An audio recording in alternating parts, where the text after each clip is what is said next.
Abonnez-vous et cliquez aussi sur la petite cloche de notification pour ne rien rater de nos prochaines vidéos. N'oubliez pas de partager aussi la vidéo et de la liker. Togo, les droits de l'homme mis à rude épreuve, bientôt le pays sera à la barre devant les Nations Unies. Courant janvier ou février prochain, notre pays le Togo effectuera un passage devant la Commission des droits de l'homme des Nations Unies pour les droits de l'homme, dans le cadre de l'examen périodique universel, EPU. Ce sera ainsi la troisième évaluation du genre que subira notre pays après celle de 2012 et de 2016. Mais manifestement et de toute évidence, l'épreuve de ce troisième passage risque d'être très corsée pour ce petit pays de l'Afrique de l'Ouest et l'on imagine déjà le ministre des Droits de l'Homme, Christian Trimua, devant une telle épreuve. En effet, à l'occasion de son deuxième passage en 2016, et eu égard à une série de manquements relevés dans la gouvernance du pouvoir en place en lien avec ce volet des droits humains, la délégation togolaise avait accepté au total 167 recommandations, de façon intégrale ou partielle. Parmi celles-ci, figurent en très bonne place la protection de la liberté d'expression et le droit de réunion pacifique. L'on espérait par conséquent que les engagements ainsi pris par le pouvoir de Lomé devant le monde entier l'amèneraient progressivement à inscrire dans ses méthodes de gouvernance ce principe sacro-saint d'accorder à tous les citoyens la marge de liberté requise pour vivre décemment, s'exprimer à volonté et agir en toute liberté en tant qu'acteur de la vie publique et sociale du pays. Ceci au moins pour deux raisons. D'abord parce que ces droits objets de ces engagements participent à consolider le vivre ensemble indispensable à la construction de tout pays, ensuite du fait du respect de la parole donnée qui octroie dignité et crédibilité à toute personne qu'elle soit de l'élite dirigeante ou non.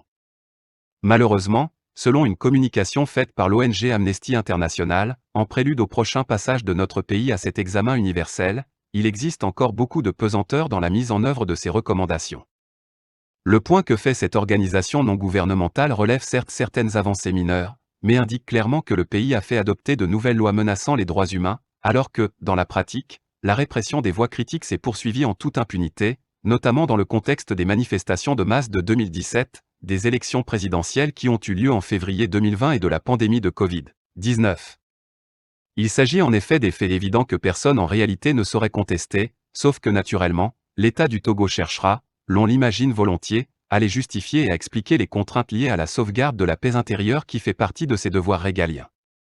Seulement voilà, il se trouve que dans la foulée, le gouvernement togolais s'est quasiment inscrit dans la logique de légitimer le rétrécissement de l'espace civique, en raison des multiples pressions exercées sur les voix critiques, précise Amnesty International qui cite par ailleurs, l'adoption en 2018 de lois sur la cybersécurité, de la loi sur la sécurité nationale en 2019 et de la loi sur les manifestations publiques révisée également en 2019 dont les contenus portent atteinte au droit à la liberté d'expression et de réunion pacifique. En sus de ces lois qui vont à l'encontre des engagements pris par l'État togolais devant la Commission des droits de l'homme, des sanctions administratives ont également été prises contre les médias, pendant que les représentants de la société civile ont fait l'objet de surveillance numérique. Les militants des partis politiques ont eux aussi fait l'objet de harcèlement et de mauvais traitements dans les lieux de détention. Poursuit l'ONG dans le point qu'il a fait des faits ayant jalonné la gouvernance de notre pays depuis le dernier examen périodique de 2016.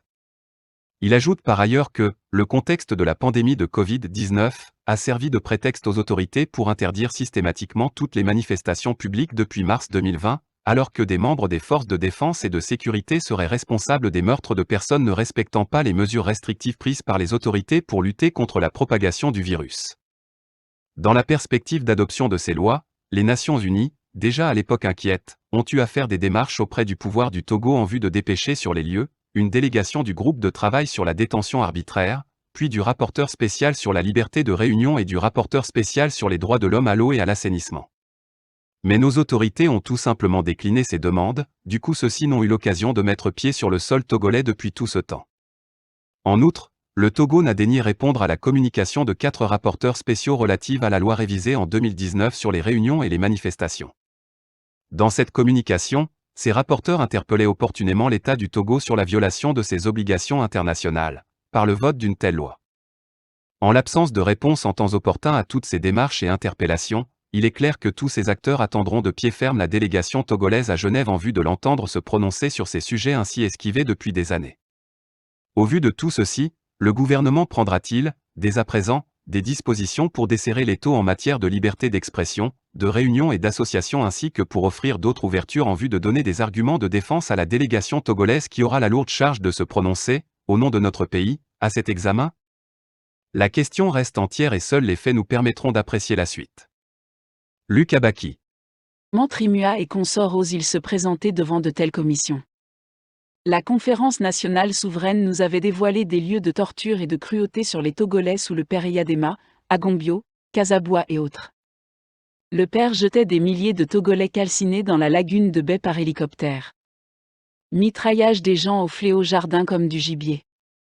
Aujourd'hui le fils lui fait arrêter des Togolais et les jette dans des mouroirs comme la prison civile où sévit la gale, la tuberculose et toutes sortes de maladies. Le Togo compte 67% de détenus non jugés, taux le plus élevé de toute l'Afrique de l'Ouest parmi lesquels on compte sûrement des innocents. Les détenus d'opinion ou politiques sont nombreux. On pratique la torture sur les gens et bon nombre meurent juste après leur sortie. Le cas récemment des détenus Tigre Révolution, infraction inventée. Plusieurs cas d'empoisonnement des Togolais dans ces lieux sont signalés par des cancers de toutes sortes après leur sortie. Omolu qui ne s'alimente pas à raison par crainte de ces empoisonnements. Un lieu d'incarcération est un lieu où on purge une peine et on paie ses fautes à la société. On ne peut pas y aller comme à un cimetière. Les gens qui gouvernent le Togo depuis presque 50 ans sont coupables d'un génocide lent de ce peuple que le père et le fils déciment. La misère est ambiante dans le pays, les rapports des organisations des droits de l'homme sont accablants pour le pays. On tue impunément. La crise sanitaire a été l'occasion de tuer encore beaucoup de Togolais qui sortaient faire leurs besoins ou rentraient tard le soir. Qui peut aider ce pays à sortir de l'ornière? De sa cage. Le peuple est désemparé. Dernièrement, les hommes d'église comme le prélat de 90 ans chassés en exil car menacés de mort. Ceux qui demandent au président génocidaire de quitter le pouvoir comme Esaïe sont emprisonnés ou comme le prophète Machia. Le régime aux abois arrête tout le monde, craint son propre peuple au point d'acheter pour plusieurs milliards des logiciels pour mettre sur écoute ses propres citoyens. Au vu de tout ceci, la fin est proche car le pays entier est dans une atmosphère de tristesse et de colère. Trucage sur trucage d'élections, ce mandat encore volé commence par un meurtre. Celui du plus grand commandant du corps d'élite de l'armée. Des exécutions sommaires, des meurtres sont le quotidien des Togolais. Qu'est-ce qui les pousse à ne pas partir ou démissionner? Sûrement des détournements massifs, des pillages des caisses de l'État où le premier cercle autour du dictateur ainsi que lui-même sont devenus des milliardaires au détriment du peuple. Ce dernier n'a même pas un scanner dans ses hôpitaux, où on meurt quand on va accoucher. À quand la fin de l'Holocauste?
Likez la vidéo si ce n'est pas déjà fait.